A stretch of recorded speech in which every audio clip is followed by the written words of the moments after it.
Hundreds of people packed the gym at Hardin Valley Academy to talk about fixing traffic issues in the fastest growing area of Knox County. The county is studying the highlighted area, asking people what changes they want to see. Reporter Shannon Smith was at the public meeting tonight and joins us with how long planners say it will take to deal with mobility issues. Shannon? Well, Beth, you're not going to see any construction equipment out there just yet, but planners for Knox County say neighbor input on the future of Hardin Valley's roadways is a necessary step in making real change. Bill Hayes is a decades-long Hardin Valley resident. When we moved out here 32 years ago, there wasn't anything. It was all farmland. He's watched the area boom, especially over the past few years.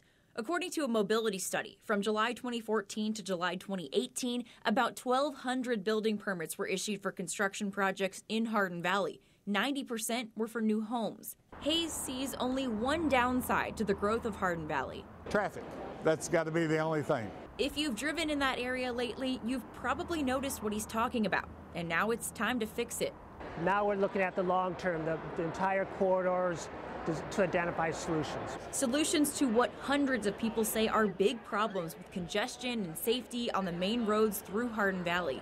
Speed and along Hardin Valley, the inability to cross Hardin Valley if you're a pedestrian, congestion at Hardin Valley and Pellissippi Parkway interchange. The mobility study says Pellissippi Parkway is a big part of the problem. When it comes to traffic, the worst rush hour backups were seen at intersections along or in close proximity to that road.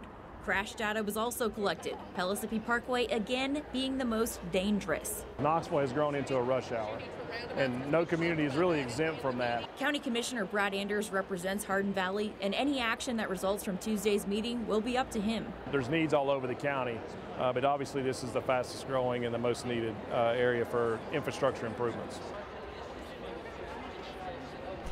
The Planning Commission expects to have their recommendations ready for the County Commission by spring or early summer. Then it'll be up to the elected officials to make those changes happen. Beth, Brandon. All right, Shannon, thank you. Well, tonight, Knoxville city leaders approved an ordinance